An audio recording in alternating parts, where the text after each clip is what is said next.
大家好，欢迎来到中国真相，我是豹哥，带你看真实的中国，真实的新闻。今天我们来讲一讲中国疫情已经进入尾声，中国政府为什么能够在短时间之内控制住疫情，这背后的秘密是什么？根据最新的报道，美国的疫情在足够的检测工具后，真实感染数突然一下子就炸开了。现在的美国已经成为了世界上确诊人数最多的国家，累计确诊的患者已经突破了20万，形势非常的严峻。美国现在也已经进入了全面戒严的状态中。然而，即便是到了现在这样的时候，美国还是没有放弃到处搞事情，他们依旧在各个关口活跃。为了针对中国，忙于抗击疫情的他们还抽空强迫南海国家取消中国订单。根据1950年代通过的国防生产法，总统有权利在紧急状态时要求私营企业生产国防产品，并可控制这些产品的经销。3月27日，特朗普根据这项法案，强制要求通用汽车公司生产治疗新冠肺炎的重症患者所需的呼吸机。其实在这之前，美国政府跟通用也已经一直在谈，希望通用能赶紧生产几万台呼吸机救急，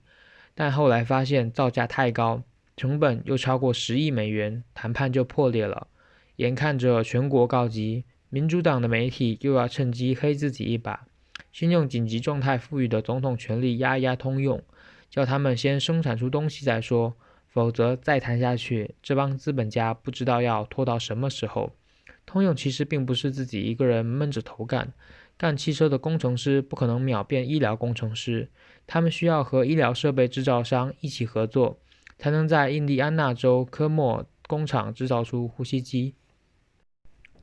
这家工厂接到的任务是要生产20万台呼吸机，因为特朗普要得急，希望他们先造4万台救命。通用这边说要到4月下旬才能供货6000台，还故意要高价，特朗普简直气得要死，连发推文怒批通用，后来干脆动用国防生产法来威胁通用。不仅是通用要想着造呼吸机，马斯克也在想办法。3月19日，马斯克在推特上吹了个小牛，说如果呼吸机短缺，我们特斯拉能造，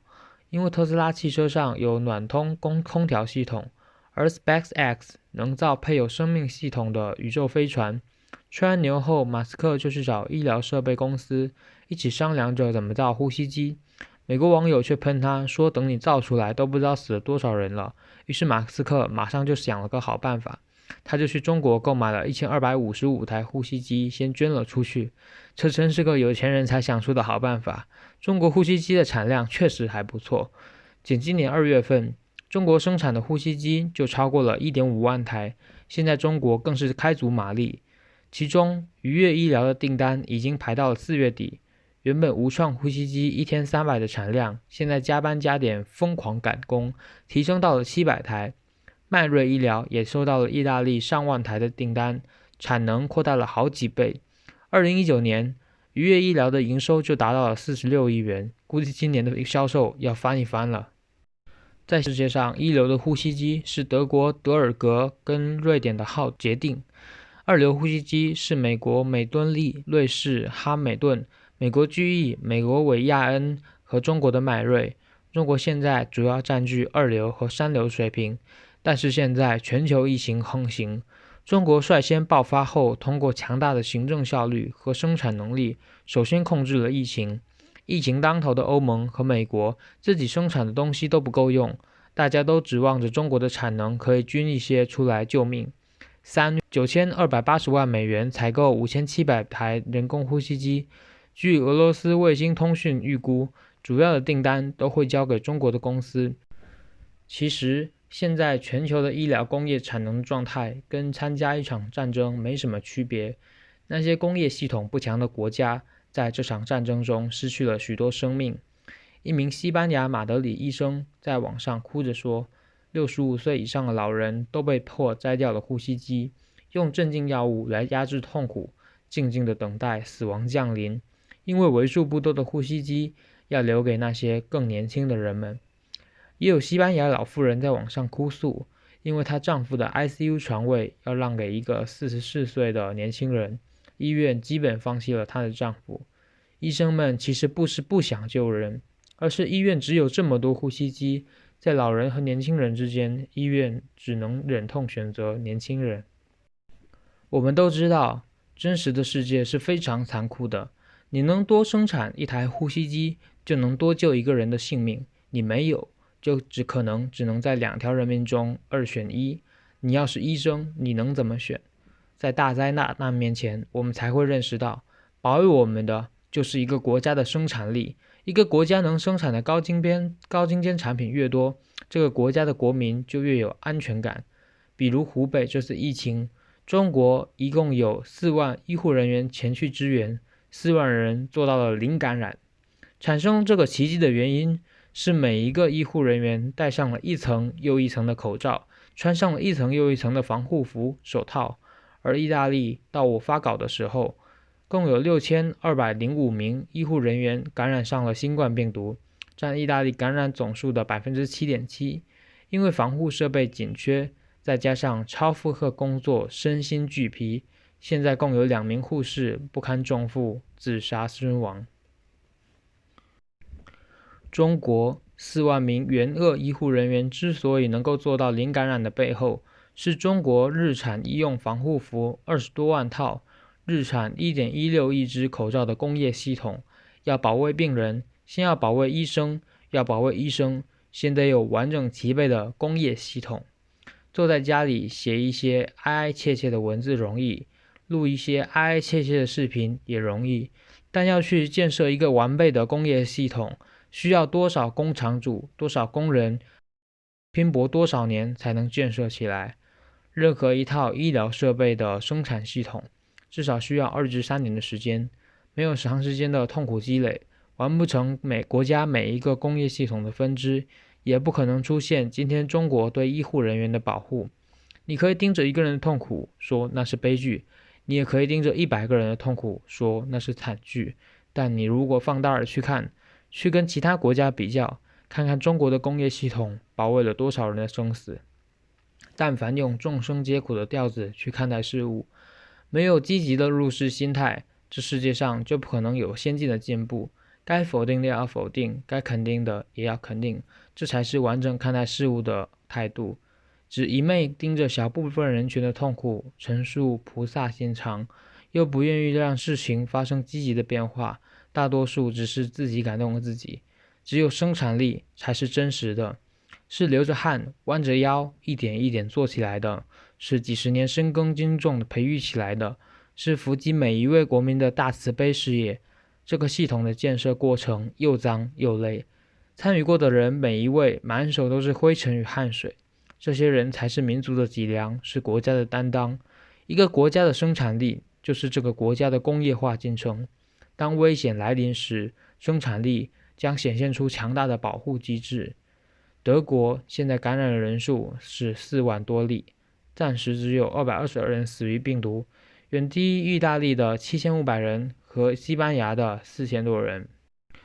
这么低的致死率背后，除了德国老年人感染率相对较少外，就是德国的迅速全面的主动测试和治疗。德国每10万居民有601个重症病床，全国有 2.5 万台呼吸机。法国每10万居民只有309个重症监护病床，全国只有5000台呼吸机。意大利每10万只有62个重症监护病床，全国呼吸机具体数量未知。和西班牙状况一样，因为呼吸机太少，基本已经放弃治疗老人了。在意大利帕尔马的以色列医生盖尔·佩莱格接受英国《每日邮报》的报道说，因为机器数量实在有限，已经不允许为60岁以上的老人使用人工呼吸机，呼吸机的数量如此之少，必须加以限制。而德国现在也开足马力，德国总裁在3月17日就表示，他们每周都在接到数百呼吸机的订单，因此从16日开始，汉堡的工厂产量翻了一番，不仅为德国制造呼吸机，还为法国、意大利、伊朗定制。老牌工业狂魔德国人开动生产力时，就是为国民加上了一层防护罩。将死亡率控制在了极低的水平。出于同样的原因，我们一直最担心的其实是印度，因为工业化底子薄，人口又众多，印度很有可能最后成为疫情的爆发大国，而且可能比所有的国家都要危重。抗疫就是一场战争，拼的是一个国家的国力，国力包括财力、生产力和紧急动员能力。生死关头是生产力决定国家的死亡人数，没有一个没有被感染到的人是生产力的受益人。我在之前好多视频里都提到过这样的观点，一个国家的人民要幸福，要发展，不要被一些花里胡哨的东西迷惑，最重要、最核心的东西就是生产力的发展，而生产力的发展就是工业化的发展。简单点说，能生产各种更重要的东西最重要，这个过程一定会脱一层皮，极为痛苦，极为缓慢，又极为肮脏，但是一定要做。不要以为这世上有什么速成的方法，实行什么体制或者开放某个领域就能让全体国民幸福。国家的发展没有速成之路，而往往只有墨西哥、巴西一样的魔幻之路。呼吸机的数量决定了一个国家的死亡人数，同理，没有生产力，你所有的幸福都是虚幻。美国从2018年起对口罩、手套、护目镜、探热器等重要医疗物资征收15%的关税，而面对疫情，2020年的2月15日甚至将关税调低至7.5%。今天甚有传闻说，为了更多物资流入，美国将取消关税。而美国总统特朗普3月27日与记者们交流时说，美国准备在100天内生产约10万台呼吸机。美国的各大医疗企业与相关企业将投入到一场战争中来，在生死的面前，我们都必须向理智低头，而一个国家理智程度就是他们生产力的发展程度。